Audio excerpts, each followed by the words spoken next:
Hey guys, this is Alan from Team Broad Run Off Road. Figured I'd show you guys some tips and tricks of things you can do after your adventure race or orienteering event. I'm assuming many of you guys might be first timers or just getting into it, and kind of wanted to show you some things you could do specifically with the data you get from one of these guys. I'm assuming that many of you, when you went out and did your events, hopefully you had a great time.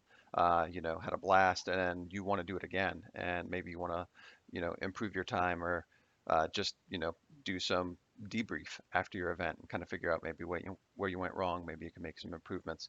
But it pretty much all revolves around you having some kind of activity tracker. I have a Garmin watch.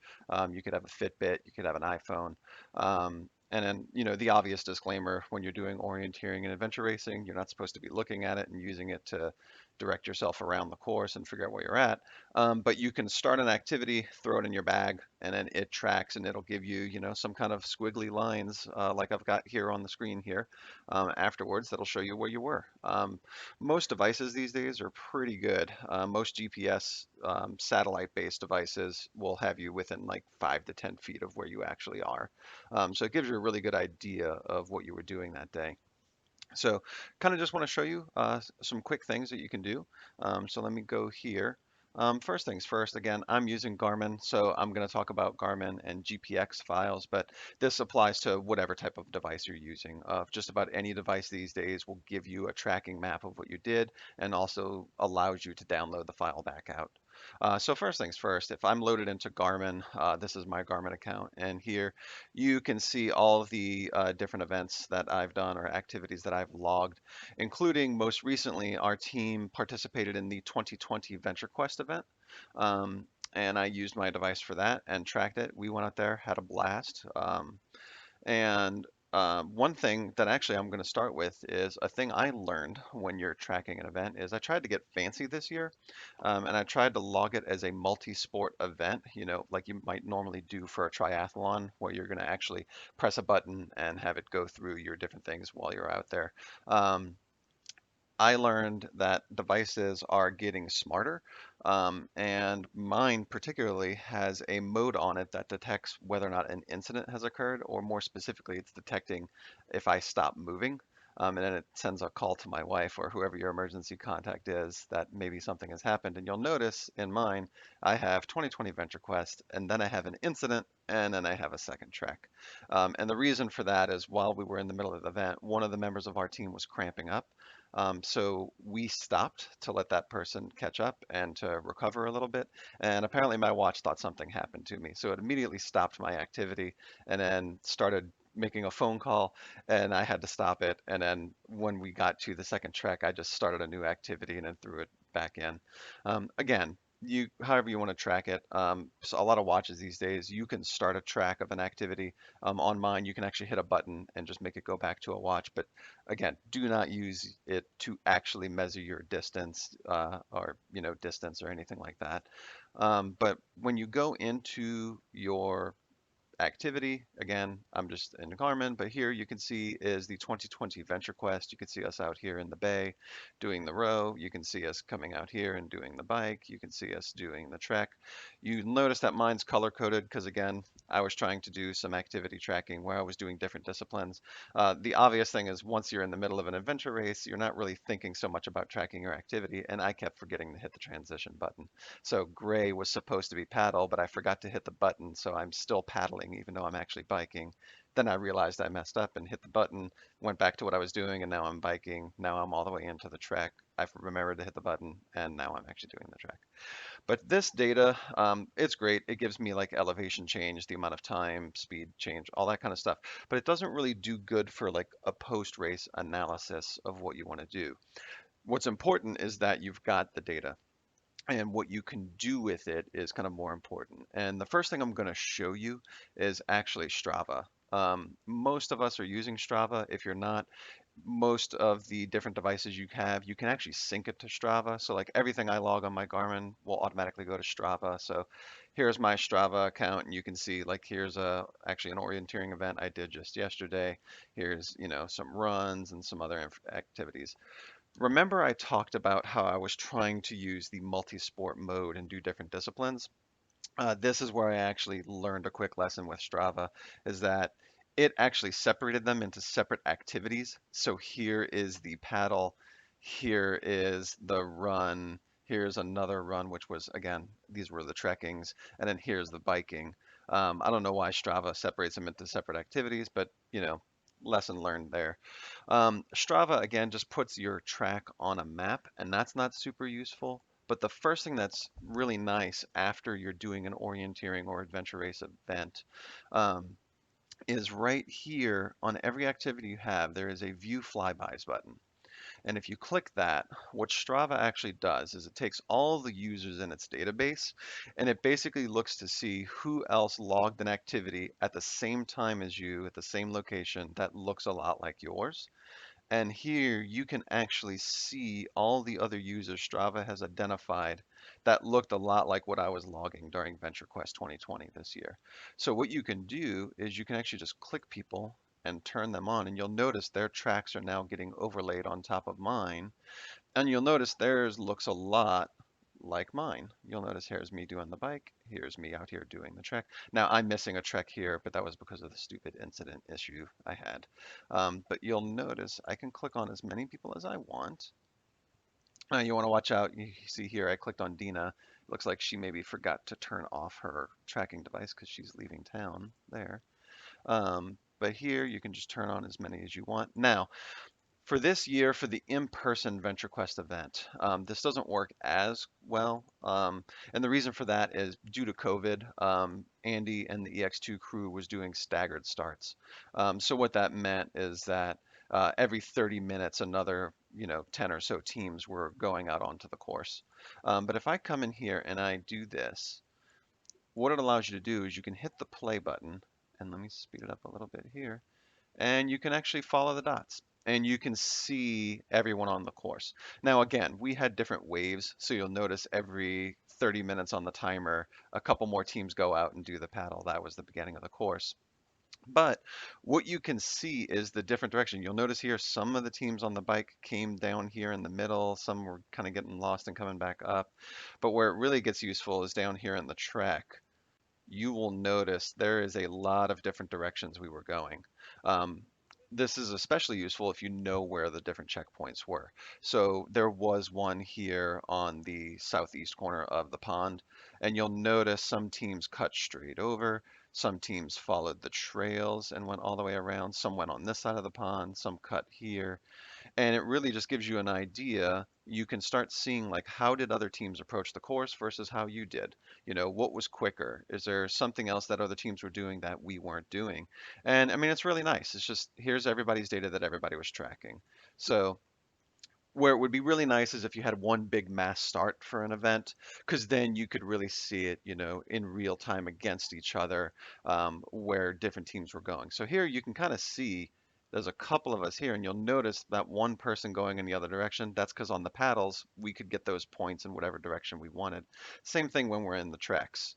So that's where Strava gets useful. And again, I'm not going to go too far into analysis on our race, so much as just kind of showing you guys what's possible here. The next things you can do is actually downloading the data and looking at it against the map. The one thing I'll tell you is obviously you want to do a debrief with your team, or if you're by yourself, just take notes and what went good, what went bad. Where did we need to go analyze? In our race, I can actually tell you on 2020 Venture Quest, we had a big issue getting trek number 7, checkpoint number 7 in the first trek section. We got turned around. We knew we wanted to go look at the map and see what happened. So the GPS data alone doesn't really tell us much. I can see where that happened if I zoom in on my data. I know checkpoint 7 is around here, and you can kind of see us kind of going all around. But it's not as useful on this, which is just a big green area. It doesn't really tell us what we maybe queued in on wrong or something like that. So this is where I want to tell you guys about a program called QuickRoute, and I'm also going to talk to you about, depending on your, if you have an orienteering club, what you might have available. But QuickRoute is a program where you can just take any map and any picture really. You could even make it a cat picture if you wanted to, and you can put your GPS data on top of it. And There's a really quick and easy way to get this information. One is after your events, you get a bunch of maps, right? Save all of your maps. Um, for one, you can put them up on your wall or save them or put them somewhere just to keep them as a memory, but also they're good because you can scan them in and put your GPS data on top of them and kind of see what you've done. First thing I'm going to do just to quickly show you QuickRoute is show you how you can get some maps. At least here in the DC region, if you do the Quantico Orienteering Club, who I highly recommend, and they put on amazing events, for them you can actually go to a results page, and they actually have results for every event they've done all the way back to 2005. Um, I know there was an event I did earlier this year with my kiddos. Actually, that was one of the pictures at the beginning. And you can see here it was at Fountainhead Regional Park, and I've kept this data. And here is the map from that event. Here's actually me doing it with my kiddos, just walking it. Actually, I highly recommend it, even if you have kids to do it. I actually did this event with my 3-year-old on my shoulders most of the time. And it was really fun to figure out if I could orienteer, have a map and compass in my hand with him on my shoulders, and still go scrambling up and down all the ridges. But what I know is, okay, great, we did that event. If I go on Quantico website, here is that event, Fountainhead Regional Park. I can click into it, and there's two things. One, they'll have the results here on attack point and wind splits, and I can see all the split times between them. But here is a tool that they use called Route Gadget where you can click into that, and it's just an online system that takes your map, and you would go in here. Now Quantico does multiple courses, so it depends on which one you did that day. So here you would say, which course did you do? Well, we did the orange course, so I would just say orange. From here, I can just do a print screen of this, just do something as simple as Microsoft Paint, and if I just take this and do a crop, and boom, I have a race map. And just save that as a JPEG, PNG, whatever format you want. But now I have a race map for Quantico's event. Um, within Route Map, within Route Gadget, you can actually do this in here. So if you'll notice here, it's got the names of all the people that did the event. So here you can actually see me. Now, if you just pick multiple people's names, and you say load the animation and hit the play button. So you hit start, you'll notice it'll start moving dots, but all it's really doing is moving it along the direct line course between the points based on how quickly they know you checked in. I'm going to go to the blue, which is one of the more difficult courses that they had that day. And you'll notice in here in Route Gadget, people can actually upload their GPS data. And if I select a bunch of these and hit load animation, and if I start this, now you'll notice we're dot watching. I'm gonna speed it up a little bit so you can watch. And now you're watching how everybody actually went and got the different points. And you'll see how some folks got lost, some went up, roundabout ways. This person looks like they used the trail to get from some of the main points and then started going over. But this is, again, just a really nice way for you to be able to look at a map, but look at your actual data that's coming off of your activity tracker. Now, if you've done an adventure race or you've done an orienteering event that isn't using Route Gadget, how do you kind of do this on your own? So that's where I would show you. There is a program called QuickRoute, and I will link to this in the video. QuickRoute was made by a bunch of guys who are into orienteering. Again, there's no cost to it. It's a free program developed in their spare time. You just go here and you hit the download button. But what QuickRoute does is you just hit File, I want to make a new route, and all it's asking for is what's the image and what's the GPS data. So if I've saved that image from that Fountainhead event, so here's the image of the Fountainhead map, and if I want the GPS data, I've downloaded my GPX data. Now again, this might be different depending on your event and what you did, but on Garmin, it's up here on this little gear, and you just say I want to export to GPX, and it just downloads that little GPX file. So I can take this GPX file and just hit OK, and now QuickRoute just puts the two of them together.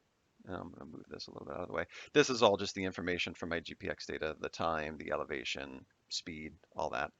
But you'll notice here, down here, you'll notice this is pace, so it's going up and down with pace. You can change whatever that is you want it to be. So I can say, let's do altitude. And here you can see the altitude changes of it. The more important thing is right when it first puts it together, this is just a picture. I mean, again, this could be a cat picture or whatever you want it to be. And it doesn't really know where to put your information because it's just a JPEG or a PNG, whatever. And it just says, here's the route, and here it is. So first thing I want to do is I kind of want to make it a lot more visible. So this right here controls the thickness of your route, so I can make it like super thick. That's the route we did that day at the Fountainhead event. And then now it's a matter of trying to figure out where it goes on the map. Now, I was with the kids this day, so I really didn't do a ton of bushwhacking and going off the trails.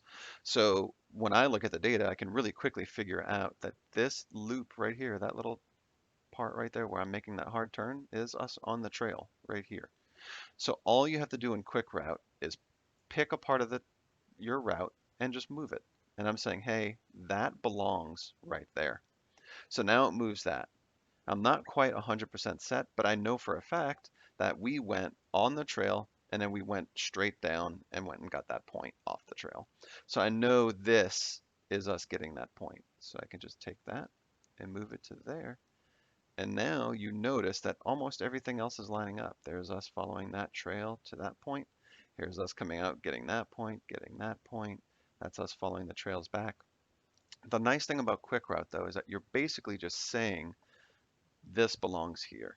This part looks like it might be a little off. This part looks like it might be a little off. What's nice is if I take this and I want to move it, you'll notice it's only moving the part of the route that hasn't been set by a point yet. So the beginning up until that point in the middle hasn't been moved yet. But I can take this one and say that belongs more like there because that's us on the trail right there. And then we went off trail for a second, got that point, got back on the trails. And then the same thing for the end. I can say, okay, well, I know I ended and started around here. And then you can kind of see how it maps up. And voila. And from there, I've got what we did that day at that orienteering event. So again, you can zoom in, you can zoom out. But if you track your mouse, if you look on the route, look about right here, you'll see a little dot. And you can see that's our track that day. So here's us. We went and used the trails, came here, went straight down and got that point, came straight up, got the next point, got back on the trails. But where this is really nice is actually this particular day with the kids, I remember making a big mistake. In getting distracted by the kids and going up the wrong ridge. So there was a point where we were supposed to go up and get checkpoint 5, and I knew there was going to be a re-entrant to the top of that with water, and we ended up going up this ridge by accident. I got up there, and this ridge actually had a lot of water in it. Here you can actually see us, if you watch the dot, there's us going, hey, where's the checkpoint? Is it over here? Nope. Is it over here? Nope. And eventually realizing we made a mistake. Whoops, we went up the wrong one. Go back down, go get that one. What's nice is down here, as I track on here, notice right here, it's actually showing the time of my track. So you'll see 2 hours in, and you can see how many minutes did we spend doing those different things. So the next step is, well, what if I did something like, an adventure race that had 2, 3, 4, 5, 6, 7 maps. 2020 Venture Quest had 5 different maps. Again, here is like, say, the bike map. If I go down, here was Trek 1. Here's the paddle. Here's Trek 2. We had a lot of different maps to work with that day. So before you can put it into QuickRoute, you need to figure out how to put these together. And that's what I wanted to show you. And again, just showing you how you could do this for free without having to spend any money. I highly recommend something called paint.net. It is a free download. If you have Photoshop or something like that, obviously you can do it in one of those tools too. But paint.net, you can just come here, get paint.net/download, or you can go here, click the download button down there, right here. This is a download, and then click it right here, free download. It'll just download the program. I'll show you really quick how paint.net works. So with paint.net, I've got 5 different maps. I need to figure out how to put them together.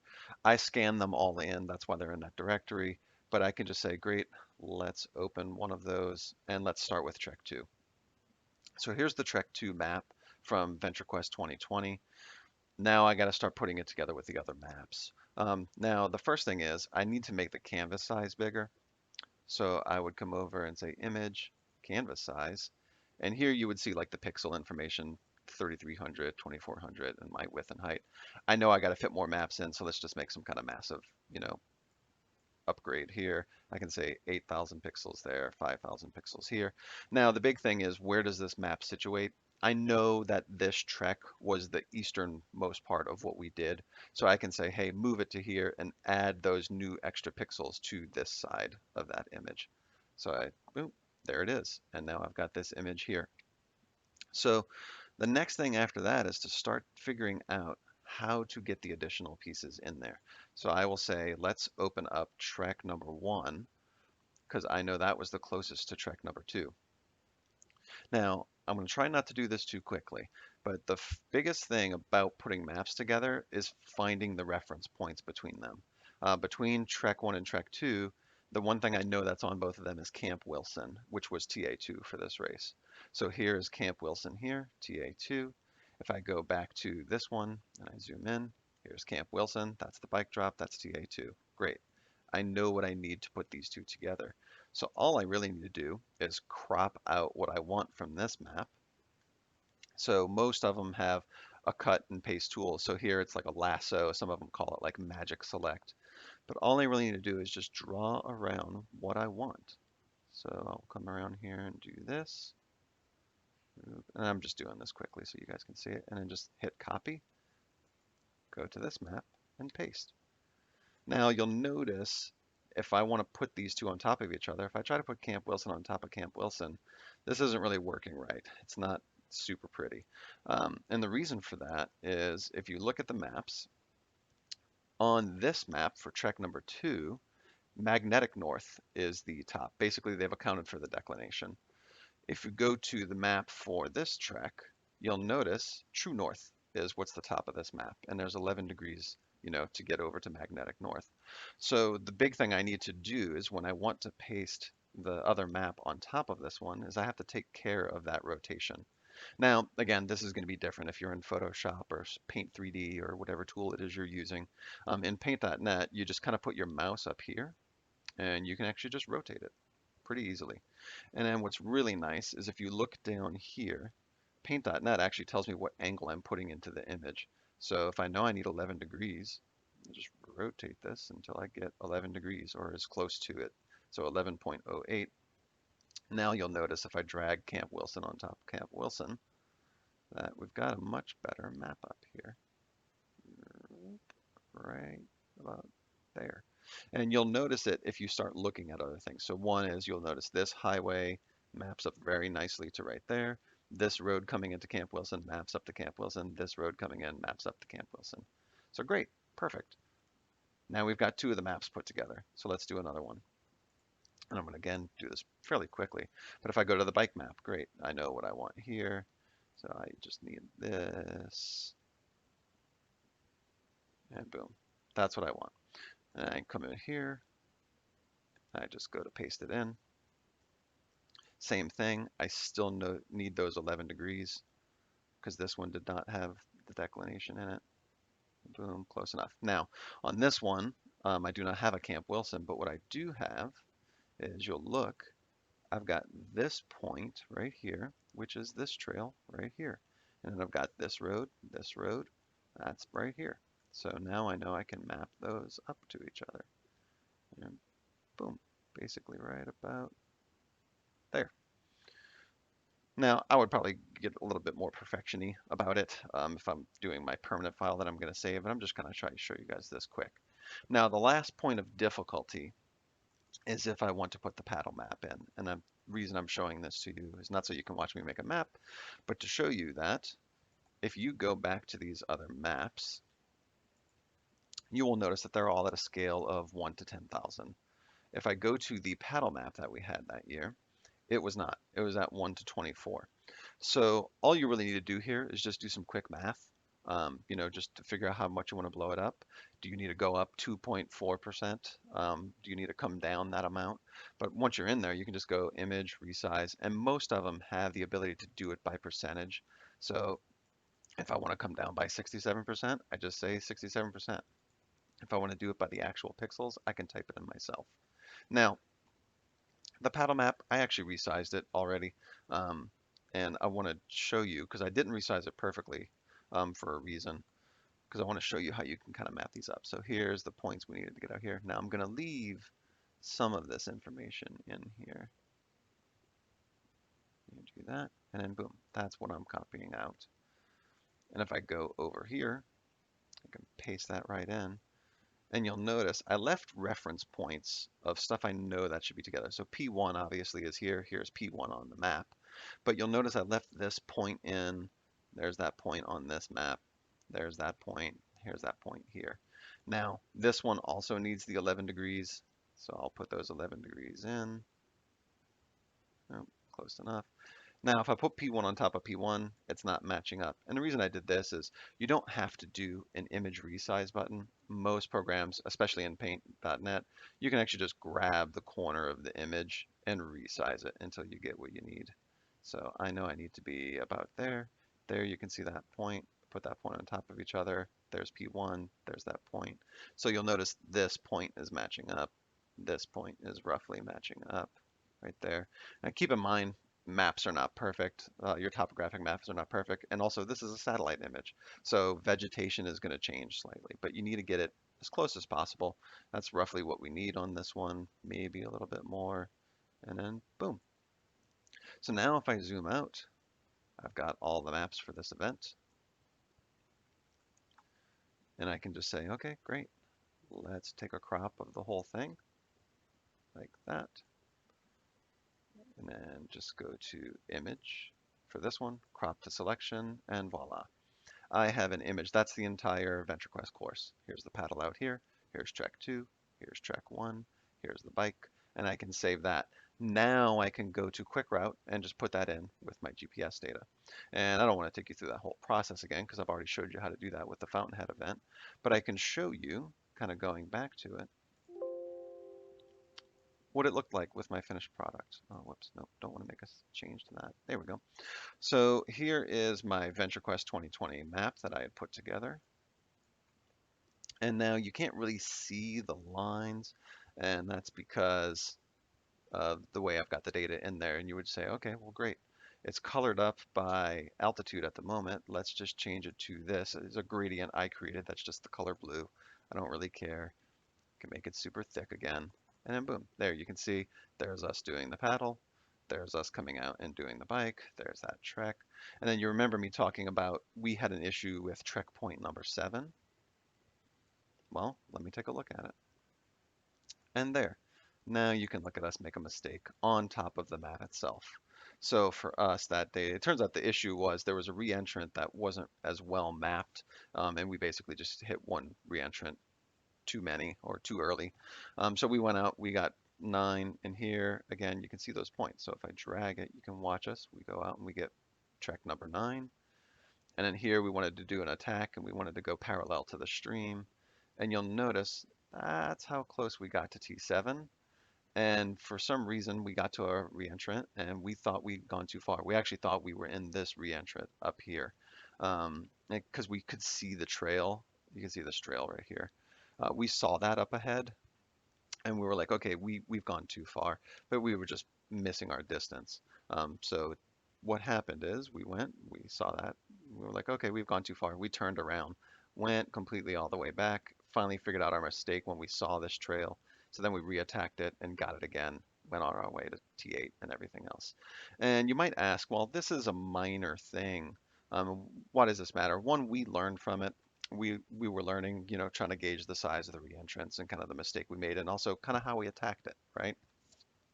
But at the end of the day, does it matter and how much does it matter? Well, again, if you look at the time down here, that's us making the U-turn right there. And if you follow it, you follow the total time, whoops, all the way to the time when we actually went and got the point, it's about 10 minutes. So that's 10 minutes we wasted on this U-turn, coming around back and then coming back to get it. Well, why does that matter? And why do you kind of want to do this going ahead? Obviously, you don't want to make mistakes, but it also gives you a good idea of what could you gain. So what if we gain those 10 minutes, right?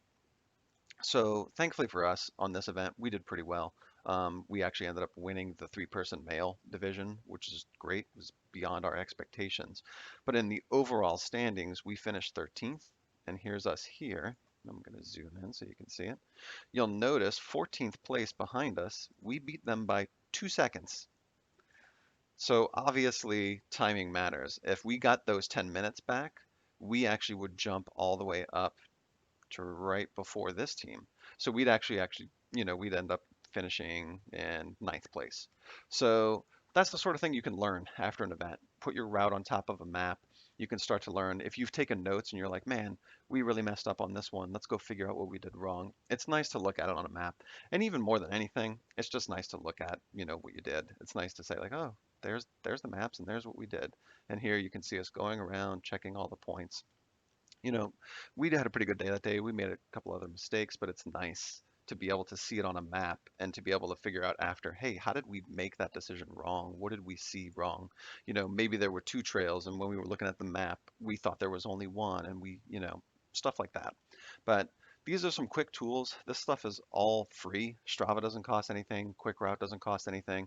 If you're here in DC and you're doing Quantico Orienteering, Route Gadget doesn't cost anything. Quantico posts up their maps and that information basically the same day after the events are done. So just highly recommend you guys use all this stuff. Again, this is just some nice stuff you can use after the event. So again, this is Alan from Broad Run Off Road, just saying, hey, stay active, have fun, stay outdoors, stay off the pavement. If you happen to be in the Northern Virginia area, Broad Run Off Road, we do a couple trail races every year. Hopefully, in the near future, we'll be able to do an adventure racing event that you guys can come out and do. But come check us out. But more than anything, go check those tools out. They'll help you even more and keep adventuring.